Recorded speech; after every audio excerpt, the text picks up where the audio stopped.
Welcome back, eSIMstudios YouTube channel. We are live on this Tuesday, June 30th, 2026. I want to welcome everybody in. It's been a long little break for me. Uh, I got some explaining to do. So let me send this notification out. Give me just a second. Can everybody hear me okay? Let me make sure that I'm sending out this notification, letting everybody know that I am live at the moment. Let me just see here. Yeah, we're good. Okay, so I do apologize. I haven't uploaded anything in like 4 or 5 days. Now, when I take a long break, trust and believe, I'm not just sitting around doing nothing. If I ever take a 3, 4, 5 day break, you know I'm up to something. So the last time I took a week break, I was developing from scratch I think two websites, right? And I taught myself how to develop and all that good stuff. So I just get so involved with what I'm doing. I literally have blinders on and I literally don't think about anything else, which is not all that good because these last 3, 4, 5 days, however long it's been since I've been off YouTube, my wife's kind of gotten pissed off at me. I freaking have like locked myself in the studio and I've fallen into vibe coding. So does anybody know what vibe coding is? You've heard that term, right? And I think I've even mentioned a thing or two about vibe coding before. So he said it's like a hipster term for essentially using AI to develop apps, to develop websites. And what was it? I think it was like last Thursday or something was my last upload on YouTube. And just to be clear, the key to YouTube is consistency. If you upload once a week, you stick to uploading once a week. If you fall off, YouTube knows, the analytics know, the algorithm knows, if you fall off your normal upload consistency, you'll fall out of the algorithm.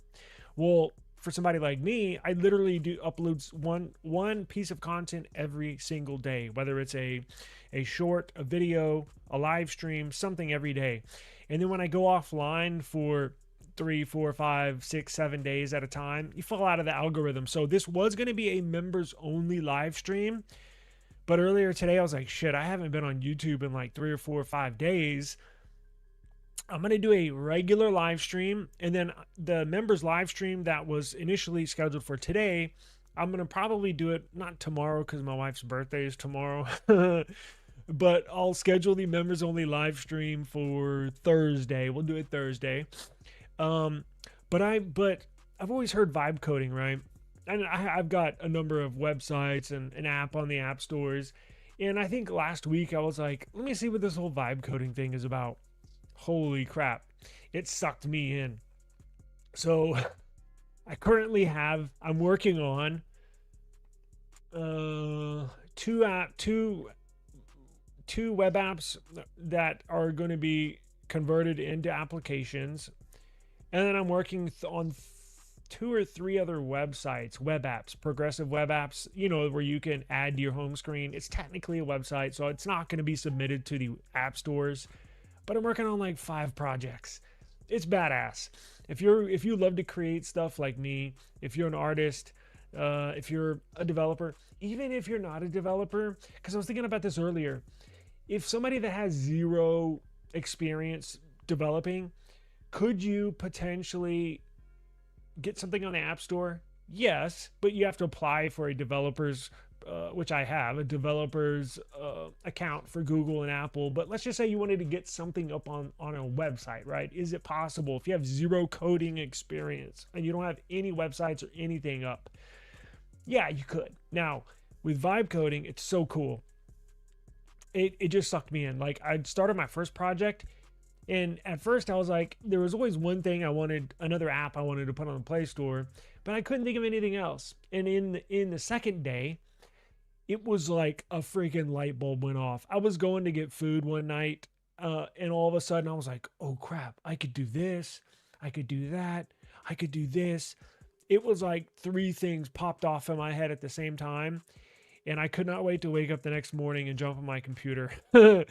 Boy, I got on a roll, and I was like, damn, I really need to do YouTube today, but I just got so entrenched with what I was doing. Oh, let me add this. Oh, let me add that to the website. Oh, I need to add this to the app. Oh, no, I need to add a disclaimer. What about terms and services? What about this service? What about that service? Oh, you know what would be cool? What if I could do this? What if I could do that?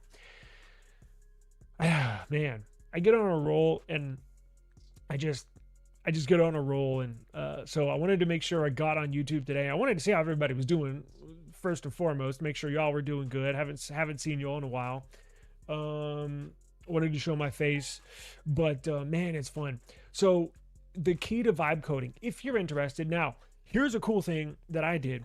I'm vibe coding on on 3 or 4 different platforms.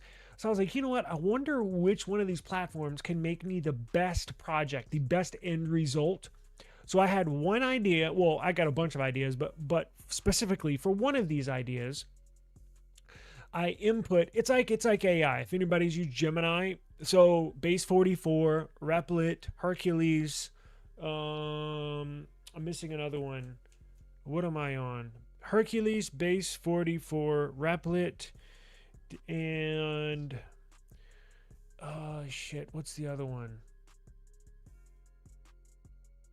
Anyways, whatever, it doesn't matter. It's like Gemini, where it'll spit out something, but you have to give it specific guidelines of what you want it to build, or an app that you want to build. If you have an app idea, give it a try. I mean, it's pretty cool. However, it only spits out the info you give it. So if you just say, make me an app, like what I'm doing, right? Or one of the projects, make me a wallpaper app. Well, your final product's not really going to, well, it's like, damn, well, I don't want it to look like this, or it's missing that. You have to give it very, very specific instructions. The best thing to do, instead of just getting on there and spitting out, nonsense, jump on Gemini and tell Gemini, say, hey, generate me a prompt for a no-code app builder, and I want my no-code app to be based on a custom wallpaper app. Now tell Gemini, type in there how you want it, what you want. Gemini will come back and say, okay, well, do you want to add this? Do you want to add that? Do you want to add this to your final prompt? And you'll tell it yes, no, yes. Oh yeah, that's a good idea. Yeah, add that. And then say, generate my final prompt for the no-code builder. It'll spit out a very, very, very specific instructions for your no-code app in essentially AI language, because it can talk, Gemini AI can talk to these vibe coding apps, in the same language. So it'll spit out a very specific prompt. You copy that prompt into your no code or vibe code app builder. And boy, on this last one I got built right now, I don't have to do any modifications. I mean, I was like, holy crap, that is badass. So I got 2 that I'm going to submit to the App Store, and then I think 3 that I'm just going to leave as web apps. So I'm going to have, and then look, if you don't know how to do something, like there was one app, right? There's one app that I'm working on that needs API access on the back end. Now I do have API. I know some, but I'm not like, you have to remember I'm self-taught. So I don't know like very specific instructions with some API backend stuff. Just jump on Fiverr and hire somebody. You give them access in the vibe code, you send them the email, they have access, they go in, connect everything, away you go. You got to pay a little bit of money, but your final product will look fantastic. So I think I'll submit everything's almost done. I have one that's essentially completed, and I'll probably submit these 2 apps to the App Store. I doubt I'll get to it this week because I need to take a break from been going super hard on these vibe coding things for this last 3, 4, 5 days. See, I've just been all in. I don't even know how long it's been. I need to take a little break this week, but I'll probably have them submitted to the app stores this time next week, and then hopefully they'll be accepted. And even if they reject it, they'll let you modify stuff and then you can resubmit it. But man, I got carried. I got carried away with that stuff. It's fun. If you like to build stuff, even if you have a good idea, again, if you have no coding experience, it's very easy. But I do suggest you go to Gemini and tell it the app idea you want and say generate a prompt for me for a no code app builder I can submit to build my app. And even if you just want to do a progressive web app where you can install it on your home screen, cool too. It's fun, but you got to remember a lot of these vibe coding things they're clever with how they do the pricing. They're very sneaky. Look, they give you some free credits. AI uses credits at the beginning. They get you started on it, and then halfway through they get you sucked in, and then your credits run out, and then they're like, oh, ran out of credits, join our buy extra credits or join our monthly deal, and you can add credits to finish your app. See, they suck you in, and then you got to pay a little extra. It's not too bad. I tried all three, or not all, but like 3 or 4 of the best vibe coding ones. So I'm like, a little bit invested in, but I wanted to see which one was the best one so I could just move forward with one platform. But I wanted to try one prompt for one idea on like 3 or 4 different ones to see which one spits out the best product and then move forward with that one. But yeah, so I'm on, what is it, base 44, which is Wix. That's their no vibe coding app. Replic's pretty good. That's the most common. Hercules, what is it called? Hercules.app. It's really good too. Nobody knows about that. I don't even know how I came across it, but that's really good as well. And I can't think of the other one, but I've been so out of the loop. I don't even know what the hell is going on in the tech world. Oh yeah, I got an email this morning. I don't know if y'all saw my community post. Nothing accepted us into their content creators review program. So they're going to start sending me products again. They did this at the very beginning when I first started my channel. I think they sent me, what was it? The Nothing Phone 2, I think, or was it the 2A? And then I never heard anything back from them. It was just like, I guess, a one-time deal, and I didn't even sign anything. Now this morning, I applied for this, right? On their website, they have a little section for content creators. I think it's in marketing or whatever section it is. You can apply, content creators can apply to be a part of their review program. And I did this months ago. I don't even hardly remember doing it. I mean, I do, but it's been a while, maybe 3 or 4 months. And then this morning they sent me an email saying, congratulations, you've been accepted. Sign this NDA and we'll send you your very first product. So they're going to send me the Nothing Ear 3A. It's the continuation of the A series, what I'm using now. I freaking love these things. Y'all know, I've said it plenty of times. These are my favorite. The best value you can get for earbuds are the Nothing A series. It's like their budget earbuds. They're still $100 brand new, but they got them on sale on Amazon for $50 all the time. So I'm excited. They're going to send me their new earbuds. And then hopefully, well, it said, I made sure to read the entire document to see, does this expire? Is this a one-time thing? There was no expiration date. It says until either party chooses to leave the program. It's kind of like an at-will type of thing. It did say, I looked for this, I did not have to return the products. So lucky for you, I'm going to be giving away Nothing products. So whether it's the next A series phone, I'm going to review it. Depending on how much I like it, I might keep it.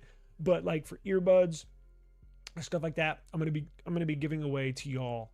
So courtesy of Nothing. But I just signed that NDA. Essentially, I can talk about it like this. I just can't, the whole publishing my video before they announce it, I can't do that. So whatever. I'm gonna have to review that contract again here before I start recording stuff, just to make sure I don't mess up. Just figured that the new Snapdragon Elite Gen 6 Pro will support Wi-Fi 8 and Bluetooth 7. Nobody's talking about this. we will be talking about this. You know why? Because it seems like nobody cares about this stuff except us. It's an enormous deal. Uh, Again, I don't know why nobody talks about this stuff. I've been called a lot of things for me always bigging up Wi-Fi 7. And I get it. If you don't have Wi-Fi 7, you're like, what's the big deal? It's a huge freaking deal. Wi-Fi 8, going to be an even bigger deal. Bluetooth 7, enormous deal. It's just little things that that people don't even think about in their daily lives. This has a huge factor on how you use these electronic mobile devices in your life. Bluetooth 7 is going to drastically increase how far, like if you have your phone on the other side of the house and you got your earbud plugged in and you walk all the way catty corner across the other side of your house, you know how sometimes it breaks up? Well, guess what? With Bluetooth 7, you're not going to have that problem anymore. In fact, I think you're going to be able to go about 100 yards without it breaking up. So it's a big deal. So we're going to talk a lot about that as we get closer. Oh, Snapdragon just invited me to Hawaii for their I'm a member of their developers program. I looked at flights this morning. Holy crap, it's expensive. So I don't know if I'm going to go to we're talking thousands of dollars, right? And nobody's paying for it. So, but I got the invite this morning. That's when Snapdragon is going to release their new flagship Gen 6 and Gen 6 Pro. I think it's September. Let me look up the invite.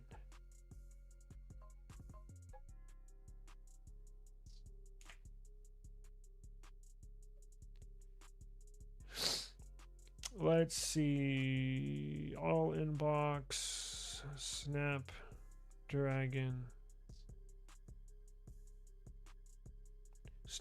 Insiders Program. It says attend the Snapdragon. You're invited to attend the Snapdragon Summit 2026. September 21st through September 25th in Maui. Yikes, that's going to be expensive. What's going on, brother? I would not be surprised if S27 does not enable Wi-Fi 7 and Bluetooth 7 and they have it for the S28 Ultra and pretend like it doesn't exist. You know, I'm not sure if it works that way. Now, I'm sure they can write code in the operating system in One UI to only enable Wi-Fi 7, but I don't see them doing that. Now, maybe I'm wrong, but you would think because look, Samsung's gonna need every advantage possible. Remember, the prices are gonna go up on these phones. They're gonna need every advantage, everything they can brag about over their competition and over the iPhone. Sorry, my brain's a mess. I don't know how much. I don't know how many upgrades we're going to get with these S27 series. I've heard for the longest time we're going to see an all new design. This is the S27 series is the year that they're going to upgrade everything, all the hardware. I'm starting to have my doubts, honestly. Now, are we going to get some upgrades? Sure, I truly believe that, but I don't think it's going to be this all world change that all of us have been hearing about behind the scenes and kind of hoping for. Well, definitely hoping for. They're having money issues, and I just don't know how much they're going to increase the price of this and what they're going to change. Because if they literally change everything, they're not going to be making much of a profit. And I think that's obviously their number one goal. We just have to wait and see. I don't know. The lack of eyebrows gives bad guy energy. Well, good thing I got eyebrows. I know you're not talking about me, right? I was told to get Head and Shoulders. Where do you get Head and Shoulders? Amazon? Walgreens? HEB? Hey, what's going on, brother? It's good to see you. What MacBook did you get? I haven't gotten one yet. There's so I did a ton of searching right before did my dive into vibe coding and stuff. I'm gonna have to get one here soon. I'm gonna have to get one probably this upcoming week, or probably over the weekend, because next week I anticipate finally submitting the apps to the App Store, Apple App Store. And I used that MacBook, that M4 MacBook Air that I had for a couple weeks last year to submit my app that I have now on the App Store, but I returned it, and I was like, what's the big deal? But obviously, I should have kept it. I'm gonna have to figure something out. I don't know. I looked at the prices and I was like, oh my god, I was like a week or two too late, right? I think the prices just went up earlier last week or over the weekend, or it was last week. I'm gonna have to get something. I'll probably get the Air. I don't know if it's gonna be an M5. Probably an M4, just because trying to keep the prices down. If the prices did not rise like they did last week, it'd probably be a brand new M5 MacBook Air. But here's the deal: I'm not gonna use it. I freaking hate Apple and Mac OS. I would just be using it to upload to the Apple App Store and or using Xcode. Daniel, one of our subscribers here, I've been talking to him on the back end, and he brought up a good point that maybe the Neo is not the best thing to get, because Xcode and running simulation, running what your app can look like as you build it, does use a decent amount of RAM. I didn't think about that. I forgot about that. So I'm like, well, shit, I guess that eliminates the Neo, because it only comes with 8 gigs of RAM. Now, for everyday use, email, basic website stuff for a basic student, it's fine. And I thought I might be able to get away with that, but I don't think I am, because Xcode does run a decent amount of RAM, so I guess that eliminates that device. So more than likely it'll just be an M4. I don't know. I'll probably start looking to purchase something here over the weekend, but we shall see.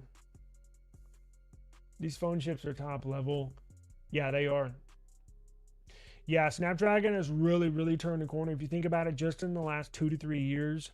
Remember dating back to like the S20, S21, S22, when Snapdragon, it seemed like they just couldn't get over the hump and really compete with Apple.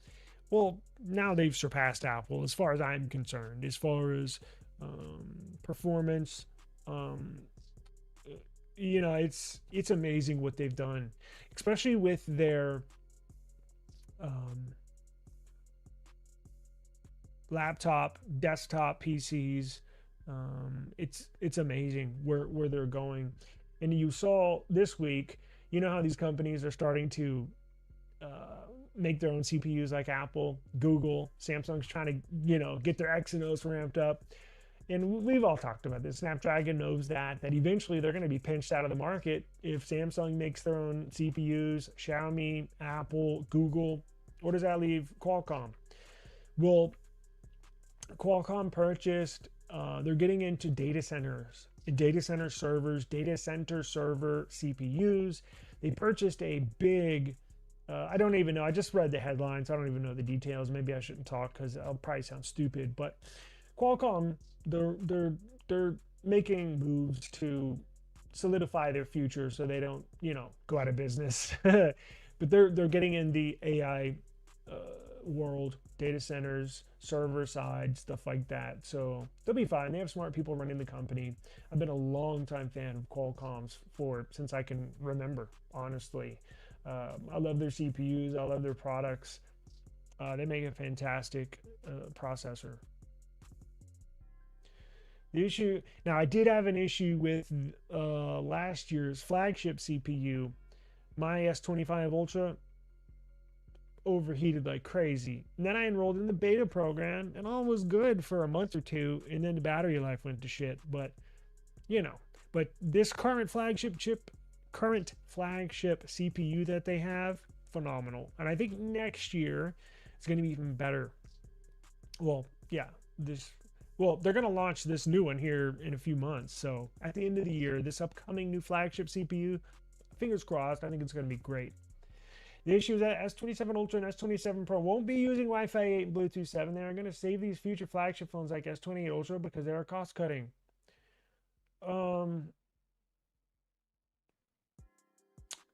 But does disabling Wi-Fi 8 and Bluetooth 7 save them money? I don't know if that's the case. Maybe it is, but just off the top of my head, how would that save them money? Unless they just want to pull an Apple and kick stuff down the road and promote later at a later time. I can see that. Only OnePlus 16 will be Wi-Fi 8 in America. Samsung apparently isn't interested in enabling. This is why they... Now, check this out. With Wi-Fi 8, we're still years away from that even being a thing. Like, Wi-Fi 7 has been around for a few years, 3 or 4 years, and just now people are starting to get Wi-Fi 7 routers in their homes. Like with us, with Google Fiber. Right? Like they're just now getting so even when Wi-Fi 8, when that standard is launched, it's still going to be 3, 4, 5 years before it's a common thing in regular households, businesses, right? So it's not a big deal to me if they enable it, because what they can do is enable it down the road in a later and or future update, right? Like if Samsung launches the S27 series, and that chip they have in there can handle Wi-Fi 8, Bluetooth 7, but they don't. They launch it with, maybe let's say they disable that in the system settings or behind the scenes in One UI, and it just launches with Wi-Fi 7, Bluetooth 5.4, or Bluetooth 6. You know, even if it did launch with that, who's going to use it for the next year or two? Nobody. So it's kind of a non-issue for me at this point, because I mean, I don't even think that Wi-Fi, maybe it has, maybe I'm wrong, Wi-Fi 8 standard has been certified. I don't know. I mean, we'll have to wait and see. We all know the carriers or Nokia spearheading 6G data, right? That's the way it works. S23, S24, S24 Plus, Wi-Fi 7, but Samsung disabled it and downgraded to Wi-Fi 6E. That's true. Yeah, that is very true. Yeah, Wi-Fi 7 S24 Ultra was the only device in that S24 Ultra was that only device in that Samsung Galaxy family that had Wi-Fi 7 enabled, and they all had the same CPU. So you're correct. Yeah, they'll probably do the same thing. But my whole point is, even if they enable it, nobody can use it. I mean, I don't even think there's, again, I don't think there's Wi-Fi 8 routers even available to purchase. So what does it matter? No. Apple, man, their trade-in values are horrible. In fact, one of the many reasons why I despise Apple is because they continually shit on Android users. This goes back years. I can't even remember, maybe it was iPhone 14. I looked into upgrading when they launched the 14, and I've checked every single year since. They give you shitty trade-in values for any Android device. The only devices they give you good trade-in values for is previous iPhones. They do that on purpose. They're trying to stick it to if you want to be honest, I know they're doing that on purpose, trolling us.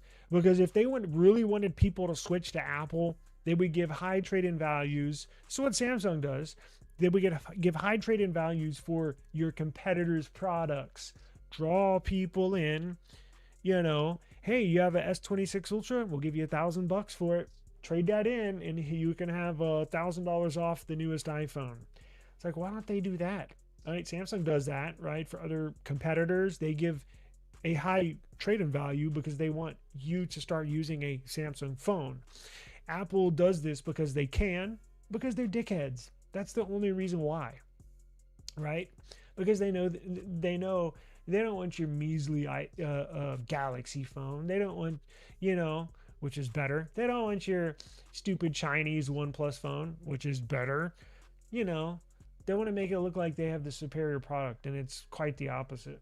It's I could make a long list of reasons why I hate Apple. And a lot of it has to do with these Apple fanboys. Let's be honest.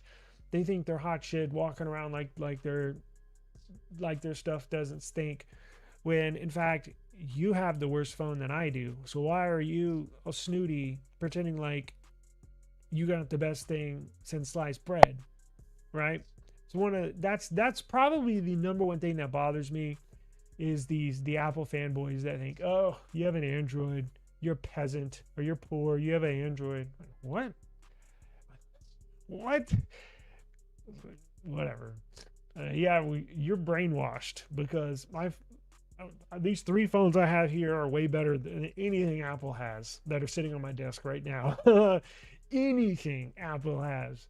And it's the operating system. I'm going to get started. Don't get me started. The operating system makes zero sense. And don't get offended if you're an iPhone user. Look, not everybody is everything, right? Not everything as a whole, but for the most part, the iPhone is the smartphone for dumb people, right? In my opinion, Android is made for, well, everybody, but the people that really like Android are the people that are really technical, the people that like customizing things, that have a real technical mind. iOS is freaking ridiculous. I was over here using my iPhone, testing out apps the other day. I'm like, God, iOS freaking drives me crazy. There's certain things you can and can't do, and I'm like, well, wait a second, why can't I go back to the previous page? I'm like, is it the app that I was developing? Is it something wrong with it? And I'm go back into the code, going to the back end, swipe, blah, blah, blah. I'm like, persistent. I'm like, so wait a second, you can't swipe back on some pages. Like Android, you can swipe all the way back to the home page. iPhone, nope. I'm like, what the hell? That doesn't even make any sense. Ugh. My S25 Ultra got around 13 hours of screen on time, and with light performance profile enabled. Yeah, when I had my S25 Ultra, when I had that battery drain bug, it stayed in light performance mode 24/7. 24/7. It would help sometimes, but since I've had the S26 Ultra, I haven't even been in light performance mode, not even for 1 second. And honestly, while we're being honest here, which I like to do, I would like to maybe tell you that I was wrong on one anticipated thing of the S26 series leading up to the S26 Ultra. We all heard how it's going to be faster charging, and I was like, it's BS. And I think I put out a stat saying it's only 3% or 7% faster than over the S25 Ultra. It's not going to be a big deal. They're just blowing this up. No, fast charging, the charging speeds on the S26 Ultra is incredibly faster than the S25 series. Now, it's not OnePlus fast, right? It's not Motorola fast. The Signature can charge up almost as fast as the OnePlus 15. Now, remember, the OnePlus 15 has a 7,300 milliamp per hour battery, but that thing charges in 30 minutes, so it's pretty freaking quick. My Motorola Signature, 0 to 100 in maybe 35 minutes, maybe 40. I think it's about 30. I think it's got to be around 30. It's got a 5,200 milliamp per hour battery and a 90 watt charger. But the S26 Ultra, it was on 4% the other day. Again, not paying attention to anything around me. I was too glued with these apps that I'm building. And my phone is on 4%. I looked down, I'm like, holy shit. I plugged it in. I got up to go brush my teeth, wash my face, maybe 15, 20 minutes away from the phone. I get back and it's at 73%. I'm like, whoa, from 4% to 73% in about 20 minutes? It's pretty freaking good. So I would like to congratulate Samsung. It's probably my favorite upgrade on the S26 Ultra. It's not really much of an upgrade compared to the S25 Ultra. They did upgrade the charging speeds. So I want to congratulate Samsung and let everybody know that I was wrong. They did improve charging. It's pretty quick. Like if you've had any previous Samsung phone, you know what a pain in the ass charging is. You upgraded the S26 Ultra, it's really not a thing anymore. Like I run my phone down all the way now. In the past, if it got below 50, gotta plug it in. Gotta plug it in. Now, I'm like, 7%, 4%, no big deal. It's just not a thing. I know. That's what I'm saying. It's really not a issue or something to worry about at this point. And honestly, I think it won't be for the next few years. It's going to take another 3 to 4 years for Wi-Fi 7 to fully integrate that standard to into the common household and or common business, right? Because a lot of them shit. Even I don't even know if a lot of people are on Wi-Fi 6 at this point. But if you have the opportunity, I would certainly uh, uh, recommend Wi-Fi 7. I didn't think it was a big deal. Whatever. I'm like, holy shit, it is insane. It is insane how fast Wi-Fi 7 is, and the signal too. I can go across the street and I still have like full bars. Like, it's pretty crazy. So I certainly encourage Wi-Fi 7 if you have the opportunity. And I pay for 3 gigs download, 3 gigs upload with Google Fiber. I get 2.5 download and 2.5 upload on Wi-Fi. On Wi-Fi. That's pretty insane. I'm sure they will. Now, I was going to get into some news, but I don't think I got time. OnePlus, I did see a news article, again, for all those people that don't believe me. Another little tidbit of information: OnePlus is now recommending that users purchase an Oppo phone. Maybe we'll get into that tomorrow or Thursday, but I saw that headline today or last night, and I was like, I wonder if there's people still calling me a liar after seeing these. It seems like every week there's like a little piece of information about OnePlus. It's such a shame. I freaking love OnePlus. And I don't get enjoyment out of saying it. It's just, I get enjoyment out of proving people wrong, not necessarily, the news. But it sucks, man. Yeah, I'm sure they will. The Chinese variant. What's my... I've been asked that before. That's like asking, literally, when I think of that question, that's like asking me what's your favorite child. I love each. Okay, so my 3 top favorite phones right now, and it's probably the ones that I got in rotation. It's the Signature, it's the OnePlus 15, and it's the S26 Ultra. As much as I try to put down my S26 Ultra, I can't. Now I know it's really not much of an upgrade. We can all dog on Samsung, but I figured out why they got me glued in to always have this in my pocket, no matter what other phone is in my pocket, because I always carry on 2 phones at all times. It's the software. It's One UI 8 or whatever we're on, 8.5. It's really freaking good. It's really good. But that's like choosing my favorite child. I don't know. I love each one because of different reasons, right? I love the S26 Ultra because it's like an all-rounder. Like, it's just a good phone, right? It doesn't do one thing fantastic, but it does everything really good. It's like a SUV. I know I compare phones to cars, but it does everything really freaking good. I love the Signature because it's thin, it's lightweight. Ooh, I went out yesterday and took a whole bunch of photos, videos. I'm gonna upload all. See, here's the thing with the Signature, the camera is so badass. To be honest with you, I kind of struggle with uploading original content from the Signature. Now, I know you're saying, well, just upload your pictures and videos from the phone up onto YouTube. Yeah, but here's the thing. Because I don't want the photos and or videos to get washed when if I compile a video into CapCut of Signature stuff in CapCut, and then I compile it in CapCut, and then I upload it to YouTube, it's just not the same. The quality's there, kind of. It's just not the same. You just don't get a good feel of, the codec might change or something might change. Because here's the thing. So I have some 4K 60 videos. I have some 1080p 30 videos. Some I have 4K 30. Some I have 1080p 60. And when you compile a CapCut videos, with any other Filmora or any of the other video editors, there's always a final resolution at the end. Meaning, if you have 4 different resolutions that you have in the video, well, it asks you at the end, do you want it 4K 30, 4K 60?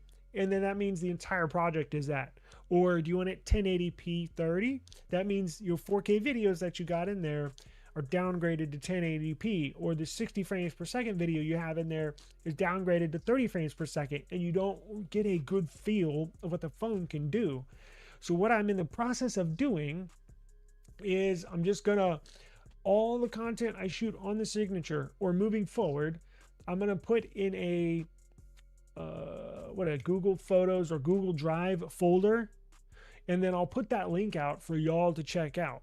So I'll probably do a video compiling it in CapCut, but then in the video description, I'll put a link to where you can see the original quality, meaning I'll compile the videos in one folder, and then you can choose one by one the videos, and you can see it in full resolution and the full capability of the camera. I've noticed, weird, the camera's so good on the signature, I've noticed that now over any other phone I've ever used. It's that good. I mean, yesterday I was out taking pictures. I was like, holy shit. I was showing my wife, I'm taking selfies, taking pictures. The cameras are so, you can see every single pore on my face, every individual hair, which may not be the best face to look at, but just as far as the detail, I was out taking pictures yesterday with it, and I was like, this blows away any other phone that I have. It's that good. I like the signature because of the camera. It's super thin. It's super lightweight. It feels like you're holding a 6.5 inch display, but it's a big 6.7 inch display. It's very thin, very lightweight. And I like the operating system. OnePlus, just a beast of a phone, like a Ferrari. Like, it's, talk about speed, it's got that. So, and the battery, it's a 2-day battery life. How can you not like that? So, getting back to your original question, it's hard for me to, I can't pick like my one favorite phone. I just can't do it. Now, man, say if I had to pick one and move forward, yeah, I don't know. Maybe ask that question tomorrow. Maybe I'll think about it this afternoon. But the most logical thing would be choose the best all-rounder, right? You get some of this, some of that, which would be the Samsung, but then you miss out with the photo quality and the sleekness of the Motorola, but then you miss out with the 2-day battery life in the OnePlus. You know, like, I don't know. It's hard. It's hard for me to pick. But ask that question maybe on. I'll do some thinking about it this afternoon. Yeah, they are. You have to be very clever. You can't have the same. So if you have one app, so if you build an app, you're right though. If you build one app, you kind of have to. You can't just fork it one the same file going to Apple, one to Google. They have different requirements, so you kind of have to build a base app, and then in your IPA file, which goes to Apple, you kind of have to make some modifications within that file or file system. And then with Google, you don't have to. Well, they have different restrictions, so yeah, it's tricky. And you want to get it right the first time. You don't want to keep on submitting it and get it rejected, submitting it and getting rejected, and submitting it and getting rejected. I was lucky on my first, on the app that I have out now. I got lucky. I did my research. I kind of like over research things and overthink stuff, so I knew that going into it. So I was lucky. I got submitted the app, my first app, and both accepted it. With these, I'm being very careful in as far as payment systems, because on my first app, there was no payment system in there, meaning like users can make a payment. This one will be the first app where I submit there a payment inside there where users can pay for a pro version of it.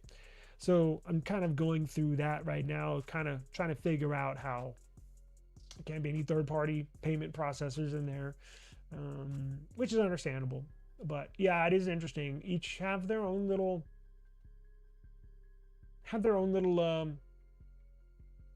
twist to it, but it's very true. Very, much more. And I can tell you just from doing it over this last year, specifically this last week, it's much more restrictive than Google is. I can tell you that, which is good and bad, but a lot of it's tedious stuff, right? A lot of it's stuff that's like really, I mean, you get why they do it, but they're like to the max, if that makes sense. You used to get awesome battery life, and oh yes, One UI 8.5 tanked. Holy crap. Now, there is a new Google Play system update available today. I don't think that will affect your battery life, but may help.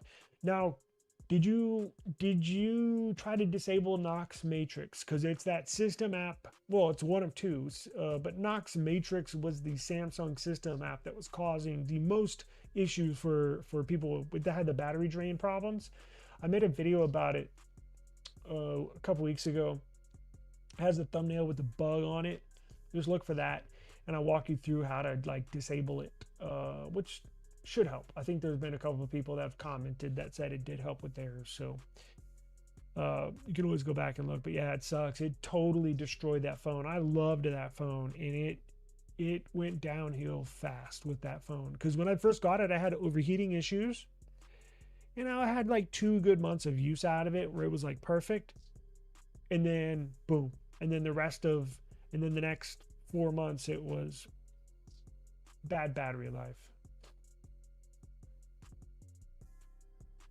What complaint is it if the chipset supports Wi-Fi 6 and I'm paying for it? Why does Samsung have to go to the trouble of disable Wi-Fi capability? Why not let Wi-Fi 6 be as it's meant to be? Yeah, so it goes back to the S24 series, because on the S24, they all had the same CPU. Yeah, they had the same CPU, but only on the Ultra had Wi-Fi 7. Now, the cheaper models could have, right, Wi-Fi 7. They're just being assholes. They're just being dickheads and wanting people to buy that, care about that stuff like you and I. They're making sure we buy the Ultra model, the more expensive model. But now they can't get away with it. I think they were I think at that point in time, they were within a very finite amount of time, a little window where they could get away with doing that. They might do it again. Who am I to say they won't? But not many people. Remember, that was what, 2 years ago. So Wi-Fi 7 really wasn't a thing. It was brand new back then. So they could kind of do that, right? But now with Wi-Fi 8 coming around, I don't know. Knowing them, they probably will. I'm sure some assholes up in the boardroom meeting saying, "Yeah, you know what we should do is enable Wi-Fi 8 for the S27 Ultra, and all other devices get Wi-Fi 7." It's probably what happens. But it doesn't make, if it's their flagship, they should blow it out with specs up to what they can afford. Enabling Wi-Fi enabling costs them nothing. That's a line of code in the operating system. It's not like, oh, it's a big sensor upgrade, it's going to cost them an extra $7-8 per device to do that. No. So yeah, if they do that again, we'll certainly call them out on it, because it's pretty stupid. Yeah, I haven't looked in a while. Where's mine? Actually, I guess we could check that out real quick. I need to do a case review. I need to do case reviews.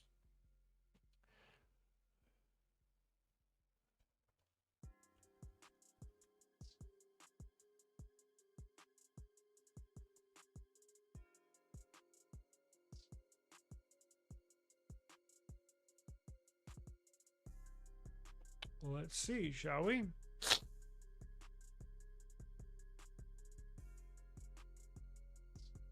So, Best Buy, I don't know if Best Buy has any. So they still have the 12 gig 256. Do they? Yeah, it says buy now. It would say sold out if it was sold out. Let's see if they have the. Okay, so the 16 512 black is sold out. Let's see the white. Sold out. So all they have is the black 12 256. There was somebody in town the other day. I get notified for certain devices that are for sale. And I get notified, this was maybe over the weekend. Somebody had a black OnePlus 15, 16 gig model for $400, and I was like, $400. I jumped on my phone messaging them, hey, where you located at? Because I was gonna buy it and flip it, right? They were literally like an hour away, and I'm like, oh. And what do you know? Within an hour, they marked it sold. But I was like, damn. I don't know if Best Buy has it or not. Let's see here.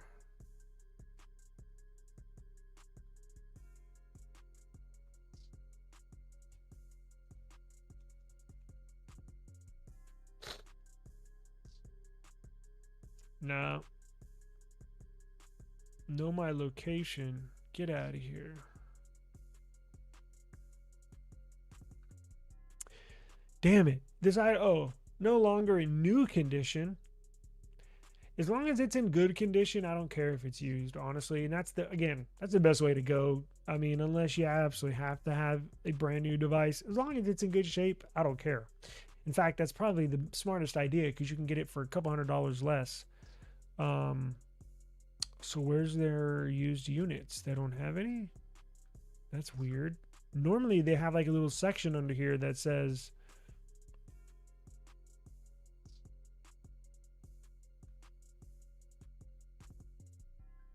so they get, see what I'm telling you? The OnePlus 13, still $800.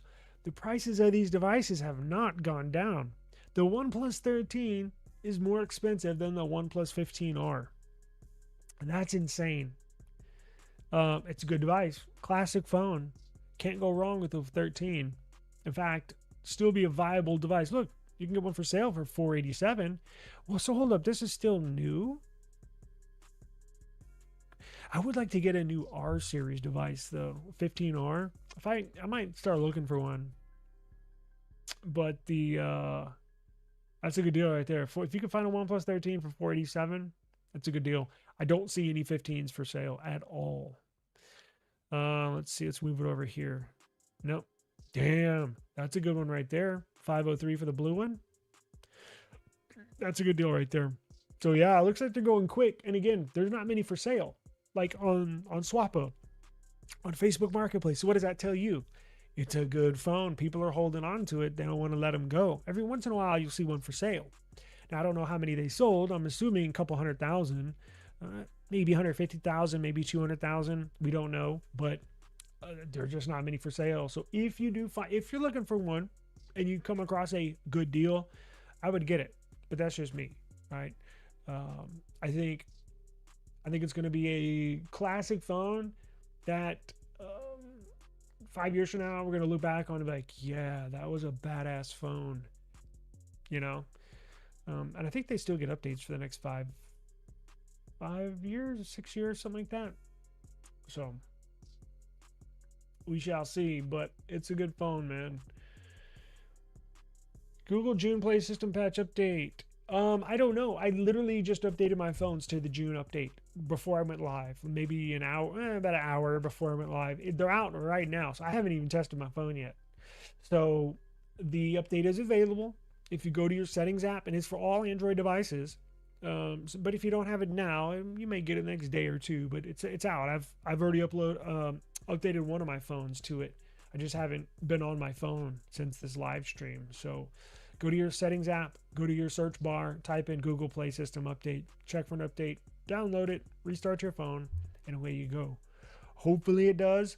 With the Samsung battery drain bug, like I was saying earlier, it could help, but that was a system app that was continuously running in the background. The Knox Matrix application, it won't show up in your app drawer, but you can find it. And I did make a video, as I was saying, a week or two ago, how to locate that app and how to force close it and disable it. And a couple of people, as I mentioned earlier, commented and said it helped. So, but every little bit helps, right? You can disable that Knox Matrix. You can update your phone. It might help. I just have no clue. I'm talking about the Google Play System update. Yeah, I know. I've been back in the market looking for a Pixel 9 Pro XL. That was my favorite Pixel. trying to go get me another one. That's the one that they had a SIM card on. You could use SIM card. That's the one before they implemented the 200 charging cycle thing. I'm gonna just started looking for one like or at prices like yesterday. So I think I'm gonna get me another Pixel 9 Pro XL. I love that phone, man. I think I'm gonna get me one. Yes, it will. I think it's gonna have what, almost a 10,000 milliamp hour battery, something like 9,000. It just sucks. It's gonna be China only and no Oxygen OS, but I won't be getting one. Between S26 Ultra and OnePlus 15, which one overheats less and dims the screen less? Which one is apparently the most reliable? I heard OnePlus has so many bugs. I don't have any bugs. I have zero. And look, it depends. It's different for every user. So if one person says, "Oh, I have a lot of bugs, it sucks," I don't. So it just depends on what you have on your phone, what you've installed, what you're running. Maybe I need to do a video about that. I've done one before. How to enable battery stats in your phone and locate wake locks. Which one overheats less?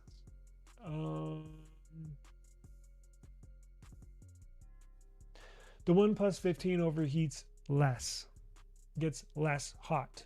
Now, that's not saying the S26 Ultra gets hot, because it doesn't, but when I do render videos, it gets a little warm, but nothing where I'm like, holy shit, my phone's getting hot. Nothing like that, which I expect. Every phone that I render 4K videos on will warm up. It's just a fact.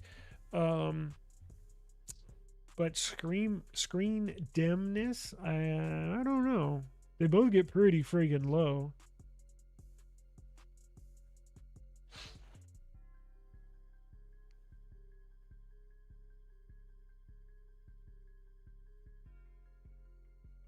Let me see if I can even tell a difference.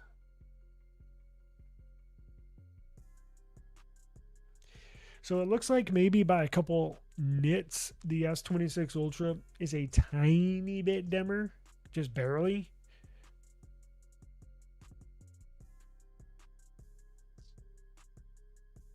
But it's pretty freaking close.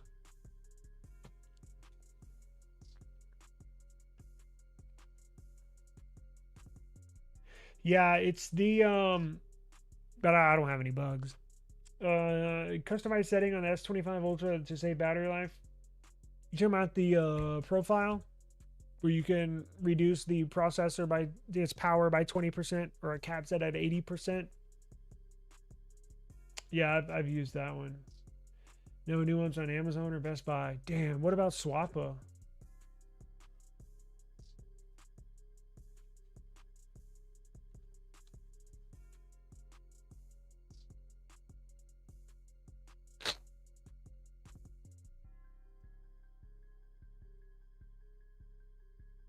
There's 2 for sale. 2? Are you kidding me? It's up there too. I mean, look, those launched at $9.99. It's been 7 months or something like that, and they're still sitting at. I mean, that one's at what, almost damn near $900. Yeah, sucks. You know, you can put alerts on if you have OfferUp, the app OfferUp, Mercari, Swappa, you can set alarms or alerts for items that when somebody posts, like on Facebook Marketplace, if somebody posts a OnePlus 15, doom, you get an alarm. Like me yesterday or the other week when somebody posted that OnePlus 15 for $400, it alerted me. You can jump on it, but there's just not that many out there. And again, I think that's, if you kind of peel behind the curtains or do some deep thinking, it really shows you. And it's not like they only sold 1 or 2 phones. You know, they had a decent sales. I mean, look, they're not Samsung, right? They're not selling 80 million phones a year. But they did sell phones. And I'm a couple 100,000 probably, realistically, at least in the US. And that's a good number. But that tells you people are holding on to these phones. Right? If they sucked, people would be selling them. There'd be a lot for sale. So it goes to show you just how good of a phone this is. It's a fantastic phone. I don't have any bugs. And the battery is like 2 freaking days. It's insane. Yeah, so they're working on it. They're working on their version. So we originally thought that they were gonna launch their version of the silicon carbon in the S27 series, and now I'm hearing they're not gonna do that. They're gonna wait another year. So it looks like we're gonna now they're gonna increase battery size. I think now not confirmed, but this is what I'm hearing. They're gonna increase battery size a little bit, but they're not doing their silicon carbon yet. Still more testing. They're right on the cusp, and I think they're trying to decide, should we, it's a little risky if you're not 100% fully ready to implement these in a production unit. It's a little risky, right? We all remember what happened to the Note 7 fiasco. Them things blew up, and they don't want that to happen again. So you have to give them a little bit of, I get it, I understand. They want to make sure everything is a-okay. The last thing they want, and that was freaking 10 years ago when social media was just kind of in its infancy. Now, if a phone, you know how big of a blow this would be to Samsung if they put out the S27 Ultra and they started blowing up with social media the way it is today. It might be the fall of Samsung as far as their mobile division. I'm not even joking. It would be an enormous disaster for the company, especially if somebody died and you got all that. And I think one or two, did somebody die back then? I don't remember, but I know houses burned down. They remember the FAA wouldn't allow you to fly an airplane if you had a Samsung Note 7. So you got to give them, look, I'm not, they're hard at work on putting something out. Let's just put it that way. So it's not like they're just like, we don't need that technology in our phone. No, they know. They know that's where the industry's headed. They know eventually they're going to get there. They're hard at work trying to get a production unit ramped up. They just want to make sure they're 100% a-okay with everything. This stuff goes through a lot of testing. Oh, years and years and years of testing before a important decision like this can be made. It's not just something they're like, yeah, just go ahead and put it in the next phone. It doesn't work like that, especially with their history. So, I want to these Samsung phones to have silicon carbon batteries just as bad as you or anybody else. But you got to cut them some slack. You have to understand, not necessarily cut them slack, but you got to understand why they're taking a little longer. Is they can't have another Note 7 fiasco at all. Period. Even in Amazon 16.512 only have used ones that are greater than, yeah, it is. And that's why if you got one for sale, you can ask more for it because it's all supply and demand. Now, again, that's why, look, this one has, what does this say? 18 photos, recent sales. Look at those prices. They're pretty high. I know. It's one of those things where you might not find a good deal until, if you really want one, the time to buy one is going to be after the OnePlus 16 is released. And I know, I thought you said the OnePlus 16 isn't going to be released.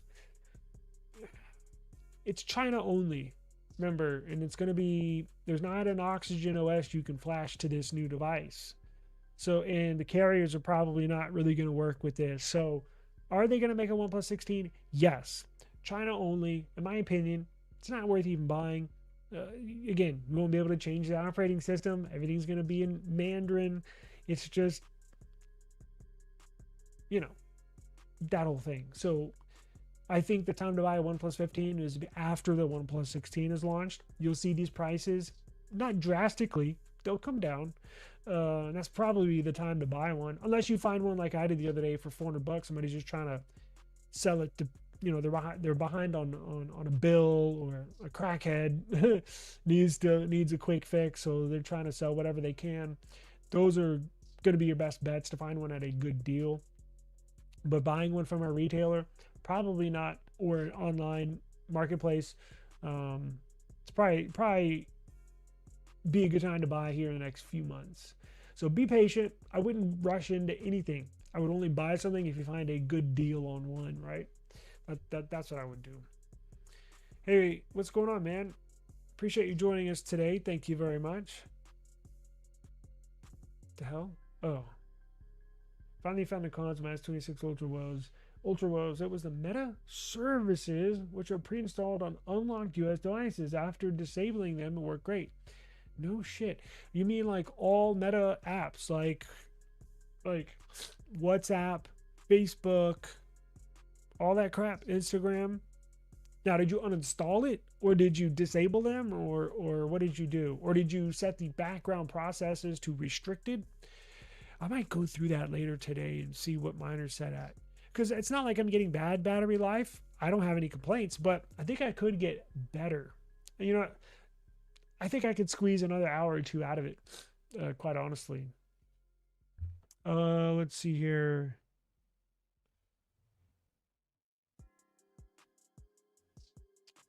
Yeah, I did. I'm in the process of trying to find one, and boy, did I pick the wrong time to look.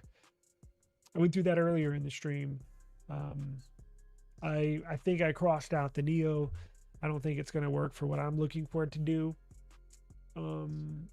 So that means, yeah, big price hike, going from essentially you can find a used Neo for like $500 up to $1,000. Now I know you can buy a M2 MacBook Pro for $700, but I don't want an M2. Like, I want something, you know, relatively new, because I don't want to have to keep on doing this, because I don't want to have to buy another MacBook again, like I did with this last one. I just want to use it for app uploads into the App Store, and essentially that's it. But I'm going to need 16 gigs of RAM, so it kind of limits or it crosses off the Neo off of my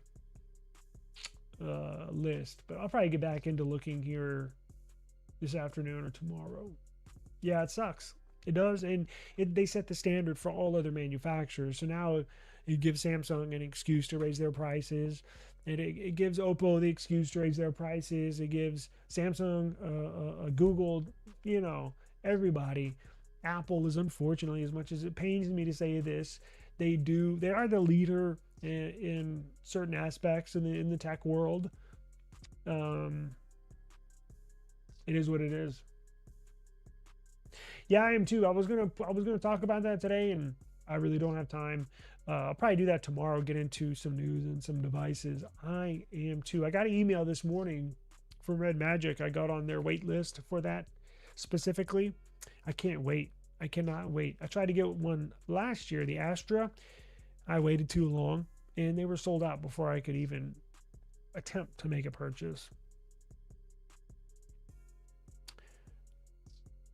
Proper Reddit app, just an absolute RAM and battery killer. You're better off using Red Reader or Infinity or Revanced. Or what about the web version? You know, you can install that. Obviously, I'm sure you know. You can uninstall the app, but go to their website, and then you can add the home screen you know, web app. That might be an option, although it may be a Chrome RAM hogger. Silicon carbon battery explosion, yet they have been researched for decades. They're not new technology. They have been here for a while. Yeah, I don't think I've heard of one exploding either. I was following those Mac price increases. I don't use Mac, but just because I'm curious from an industry perspective, it's very interesting. Ooh, okay, so I was going to talk about this today, and I got so sidetracked with all my vibe coding projects that I forgot to even bring this up. There's if you find this intriguing like I do, and some people, I know it's not the most interesting topic online for the vast majority of people.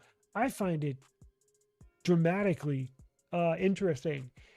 Going behind, kind of peel the curtain back a little bit and see where the market's headed. I like to talk about that stuff. I know a lot of YouTubers don't. I find it incredibly interesting. So there is a news story, and I'm not going to get into it now. We'll do it tomorrow, because honestly, I think I need to get off here. I got to take a piss anyway, so I'm trying to wrap this up.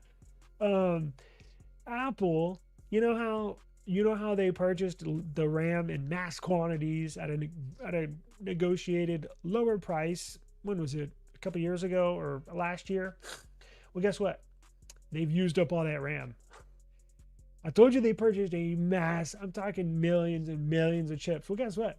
They sell freaking 80 to 90 million devices a year. So literally all that RAM hoarding and memory hoarding they were doing and purchasing is gone now. So now Apple's freaking out. Now, now they're hitting a wall. Now they're seeing what everybody else is seeing. Samsung, Google, what these Xiaomi, what these other companies are seeing when they have to go purchase RAM for their devices. They get back into the market and they're like, holy crap, all this is expensive. It's like, yeah, no shit. That's what everybody else has been dealing with for the last year or so. Well, they're freaking out. And that's one of the reasons why they're raising their prices. But I have a story that I'll mention and or dig into specifically tomorrow that has to deal with what their plan is, what they're thinking about doing. It's mind-blowing. Now, I don't know if they can pull a rabbit out of the hat this time. Not necessarily they got lucky last time, but I think timing was absolutely key with them. And you got to remember, they have more resources than God, basically. Like, there's only a handful of companies that have more resources than Apple. So they find themselves in a very, very not peculiar, but very interesting position. Not many other companies can, can get to. But I think they're freaking out. And tomorrow we'll talk about what their plan is moving forward, because I think all options are on the table. And I think a lot of y'all are going to be shocked at what they're actually considering doing. So we'll get into that tomorrow for sure, because I was going to bring that up. In fact, I have that saved on my phone here to talk about.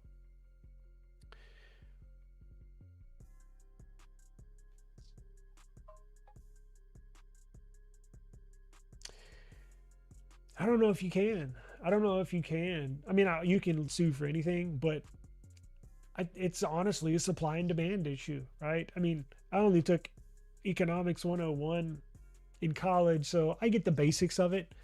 Well, I take that back. I took more than that because, anyways, I think it's a supply and demand thing.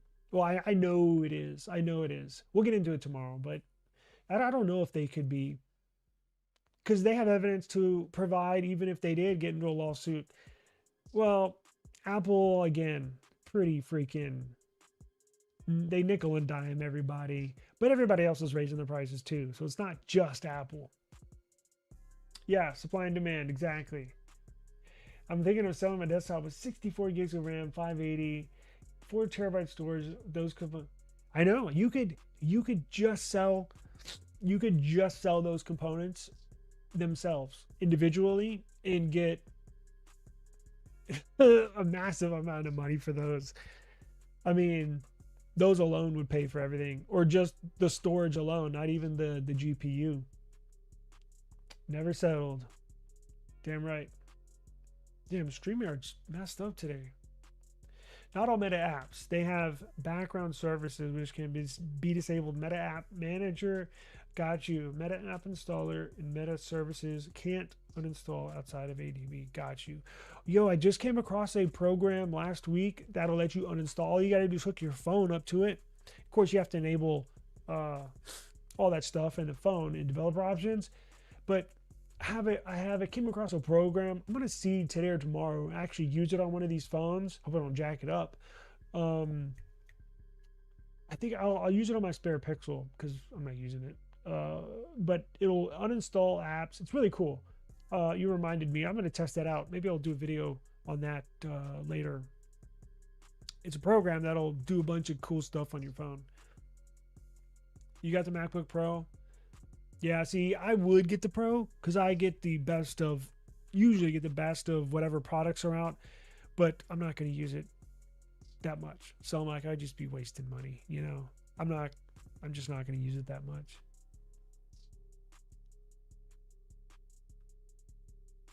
About the OnePlus 15R, is it good or should I go for the iPhone 17? If you're happy with it, I would stay with it. I can't think of many Android phones I would give up for an iPhone 17. I mean, I'm sorry. And that's just my opinion. Again, I would rather use a Nexus 5 than an iPhone 17. Yeah, I would rather use a 10-year-old Android phone than iPhone. but that's just me.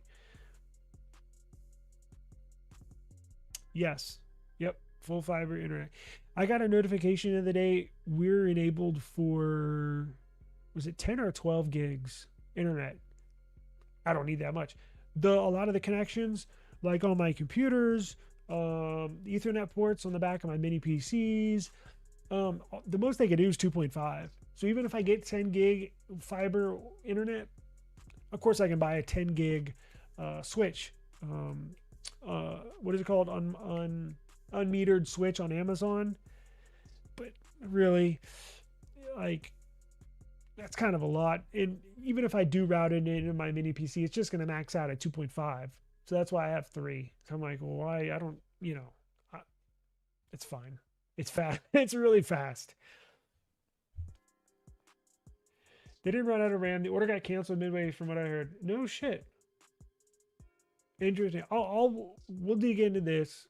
You might be right. I need to do my research on my end. So it's probably why they canceled it, because somebody's offering them way more money for that RAM than what Apple, and of course they sign agreements, they sign deals, and of course there's a cancellation fee, I'm sure, meaning like if you cancel my order, like if I'm Apple and I have a deal with this person, I'm signing the agreement, and if you cancel the deal or you opt out on the deal, you owe $1 million, cancel it, whatever. I'm sure the other company that was willing to buy that RAM was like, we'll pay for the freaking cancellation fee. We need that RAM. It's probably what happened. Apple has date of manufacture of the product, so I highly doubt half of their inventory right now was affected by the prices increase. Yeah, that is interesting. It would be interesting. Do y'all know? Of course, I'm not an Apple person, but like a box, you buy the S26 Ultra on the box, it has a manufacturing date. It would be interesting to see if you bought a brand new MacBook Air, the M5 or whatever, see what the manufacturing date is on the back of the box, and kind of go back in time to see when that was. No, yeah, I know they're gonna stick it to you, right? They're not gonna do the ethical thing, and I shouldn't even say that, but they're not. Trust me, if they can jack the price up on you, they're gonna jack the price up on you. So I got to get up on out of here. I do appreciate the time. Again, this was going to be a members only live stream, but I've been off YouTube for the last 3 or 4 or 5 days and wanted to see how everybody's doing. We will do a members only live stream, not tomorrow. Tomorrow's my wife's birthday, so probably I'll go live tomorrow, but we'll do the members only live stream probably for Thursday. We'll do that Thursday, and I'm gonna get back to my app building. And if you missed the very beginning, I've been going for the last 3, 4, 5 days because I've been friggin' vibe coding my ass off. I fell into that trap because it's so fun and easy. So I got like 4 or 5 projects that I'm working on, but anyways, I do appreciate the time. Thank you, and hope you have a great rest of the day. And we'll see. We'll get to the Apple. We'll get to that Apple story tomorrow. I'll dive into it here this afternoon, and we'll dive into that juicy piece of news tomorrow. So appreciate it. See ya. Peace. Yeah. Woo. I just need my space right now. Fresh off the G5 jet, I'm on my way to a brand new kit.